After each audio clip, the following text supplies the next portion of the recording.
Okay, so you can see my screen, right? So till now we have studied about Python. So basically NumPy, the data structure, Panda, the visualization part where we have studied about the package like Seaborn and Matplotlib, how we can visualize our data. So from now onward, we will study about the statistics part.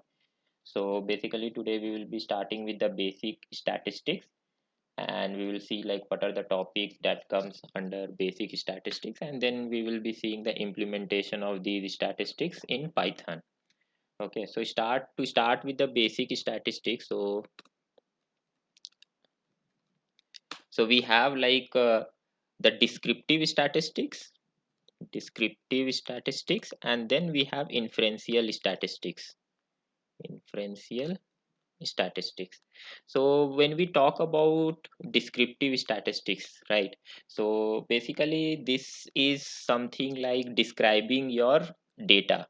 So we have a certain historical data, and we want to learn about that data, how that data is, and how it is performing in that period, right? We won't be generating any prediction with in our descriptive analytics. Okay, basically from the existing data, what are the insights we can generate? Okay, from the existing data, what are the insights we can generate?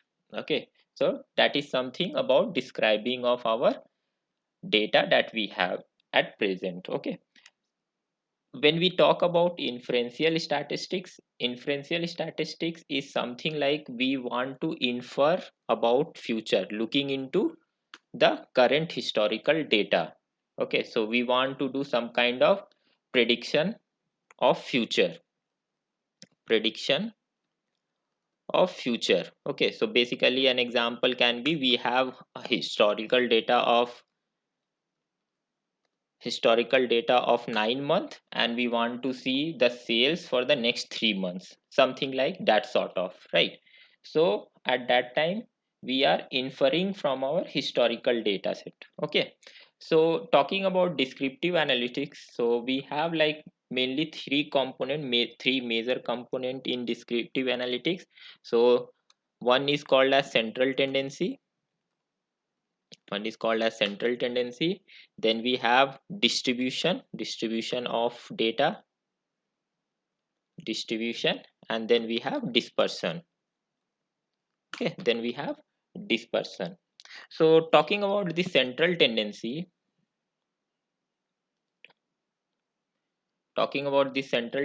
so in this central tendency we have three major matrices, that is mean, median, and mode. Okay, so mean we all know like it is the average of the observation, all the observation. Okay, so basically summation of all the observation divided by the number of observation. Median is something like sorting our data set into ascending or descending, sorting our data set and then taking the average of middle two number, right? And then mode is the most occurring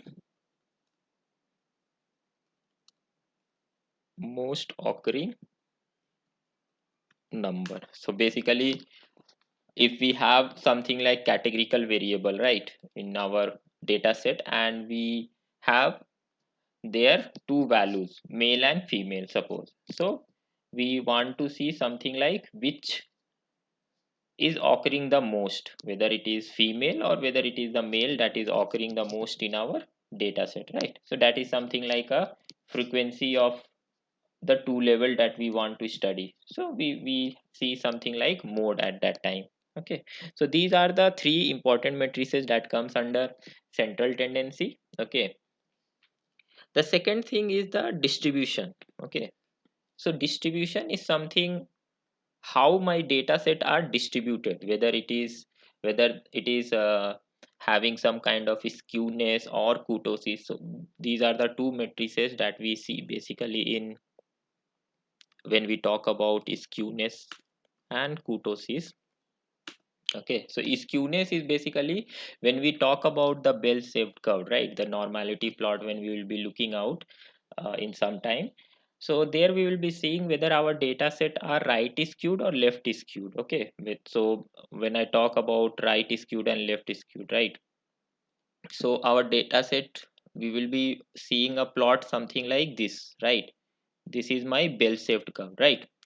This is my bell-shaped curve. And if I see my data set is having something like this kind of structure, right?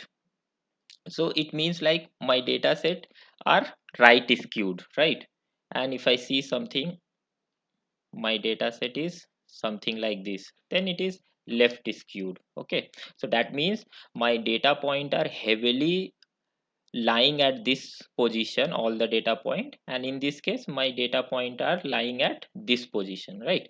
So these kind of distribution is not good for our modeling purpose, right? So we need to treat them, we need to bring it in this format, right? So we will be seeing how to treat these skewness in our data set.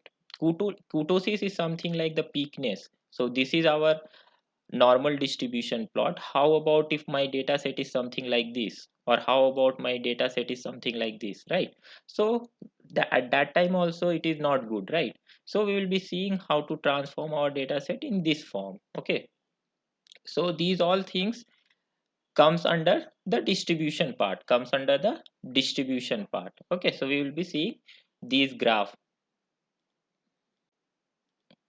Okay, so we will be seeing these 2 point in some time. Okay, now talking about the dispersion, talking about the dispersion. So dispersion is something like looking into the range. Okay, looking into the range. Suppose what is my maximum and minimum value that are lying there, right? So we will be seeing something like max, mean, IQR, okay, interquartile range, okay, standard deviation, variance, right? These are the matrices that we will be looking into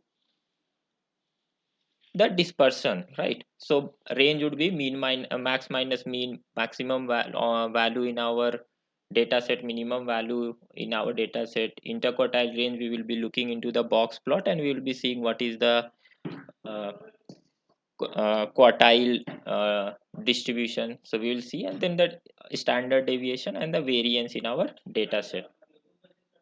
Okay, so that is the thing.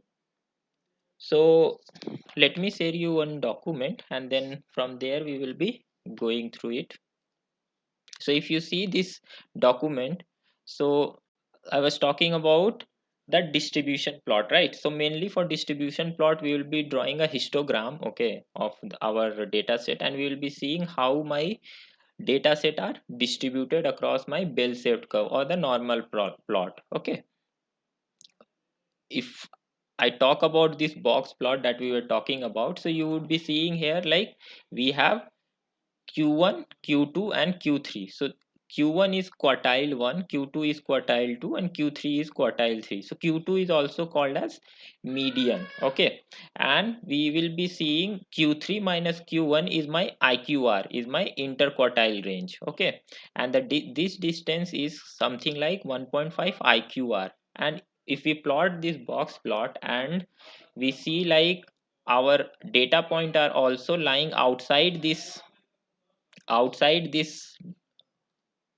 place, right? Outside this place, suppose we have data point here, something like this. Okay, so we consider these data point as an outlier. Okay, similarly in this case if we have something this side, right? So these data point are outlier in my data set, right? And how we can remove these outlier, because it will be having an influence in my analysis, right? So we try to remove these erroneous data set from our data sets. Okay, from these data point we try to remove these erroneous data point. Okay, now talking about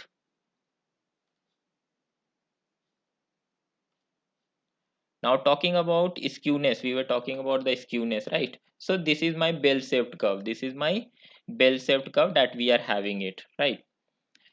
Where we want to see my skewness would be 0 and it should be symmetric in nature. So when I talk about symmetric in nature, so if I cut this graph into two half, whatever is my left hand side, the same replica should be in my right hand side. It should be the mirror image in both left and right side. So we call that those kind of images as symmetric. Okay, so our data points should be symmetric in nature.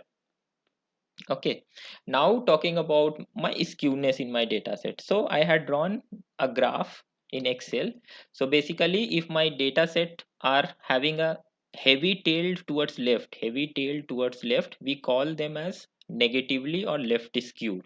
That means all my data point are falling in this right hand side. Okay, now if my heavy tail is at right hand side, okay, so we call them as right or positively skewed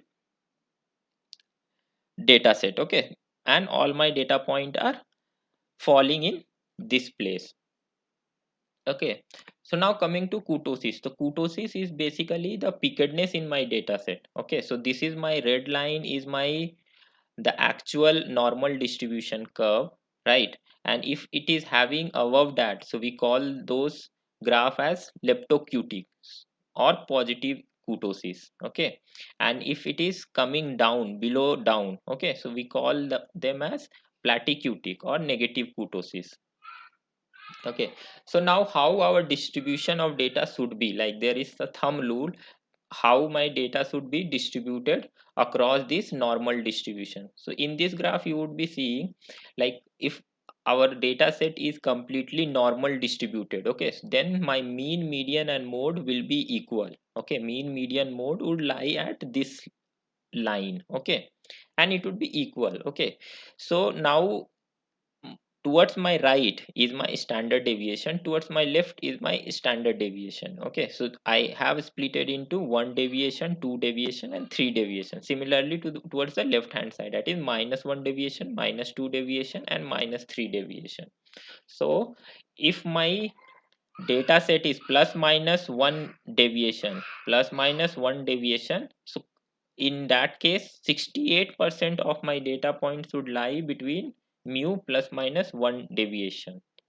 if it is at if it is at 2 deviation, okay, if it is at 2 deviation, it should have around 95% of my data point. Okay, 95% of my data point. And then we have 3 deviation where 99% of my data point should lie. Okay, where 99% of my data set should lie. So if you see at below, so if you see at below so if you see at below, so you will be seeing mu +-1 sigma is 68%. My data sets, my data points should lie.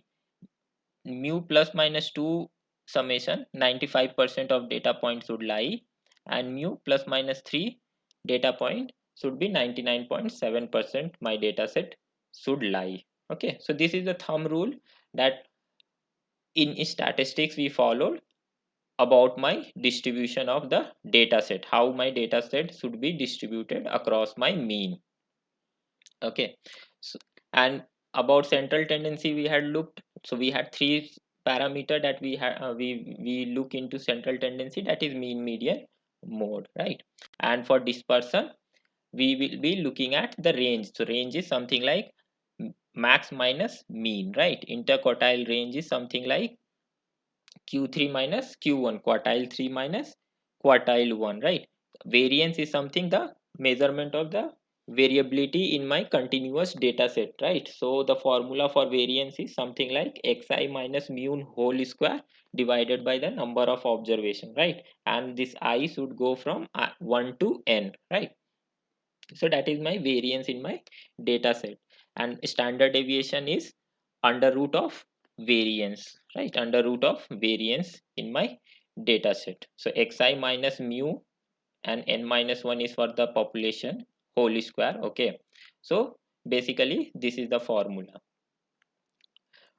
Okay, so coming to talking about the basic statistics, so we have something like sample and population.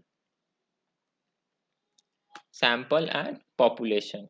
So basically the sample is a subset of a population. So when I talk about population, it is the whole universe. Okay, it is the whole universe of my data set. Okay, and sample is a representative subset data set from my population. So for example, if I go and do an analysis of an election, right, so who would be winning in 2024, so I cannot directly go and start collecting data from whole India, right?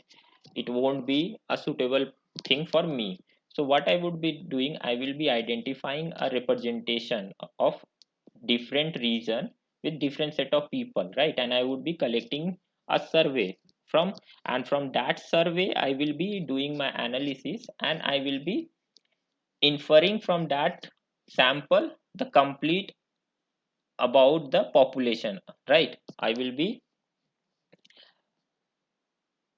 doing my analysis on the sample data set, and I will be giving my analysis to whole complete population, right? So always it is suggestible to start doing our analysis on sample and then populate or do the complete analysis on the sample data set and then infer it for population, right? So this was related to the statistics, right? So we have something called as variables. Okay, we have something called as variable, like what kind of variable we have in our data set, right?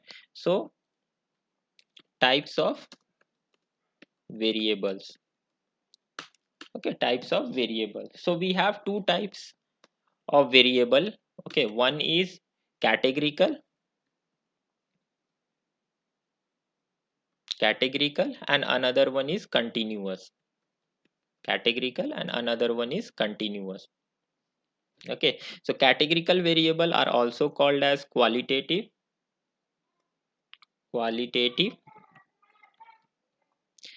and continuous is also called as quantitative. Okay, so basically categorical variables are those variable like name, gender, right? These are my categorical variables, they are not my measures, right? They are not my continuous variable. So those kind of variable are known as categorical variable, right?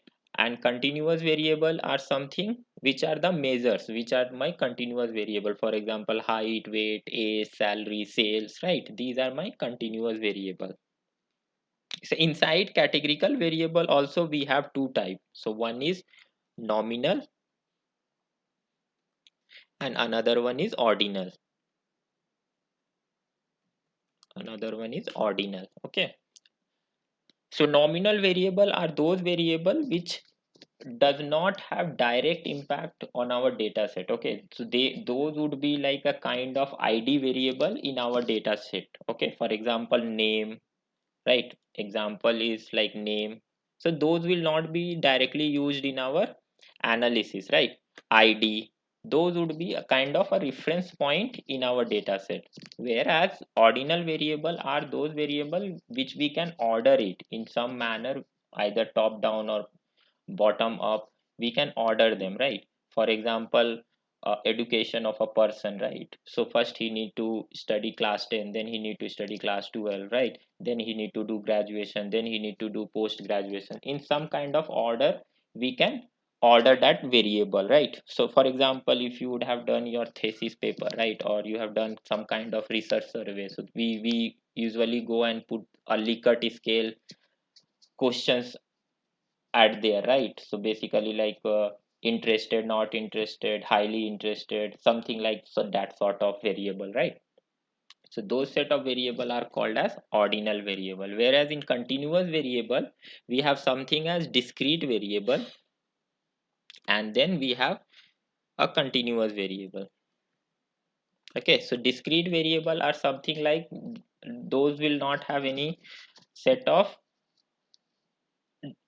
points. Okay, for example, if I ask you about number of laptop that you have, right, you will always go and tell me a discrete value, that is 1 2 3. You will never go and tell me I have 2.5 laptop, right? So those set of variable, or if I go and ask any person, married person, how many children you have, right, they will always tell us I have 2 children, I have 3 children, right? So those set of variable are called as discrete variable. Okay, whereas continuous variable are something which are continuous in nature and can take any numbers. For example, height. Okay, I can say I am 5 feet 5 inch, right? Or I can say 5 feet for 4 inch. Similarly with age, right? Or salary, right? It can be in any range, right? So those set of variable are called continuous variable. So basically this is the basic statistics that we will be going through it, and in next video we will be looking into how we can implement these statistics in with the help of Python. So any doubt till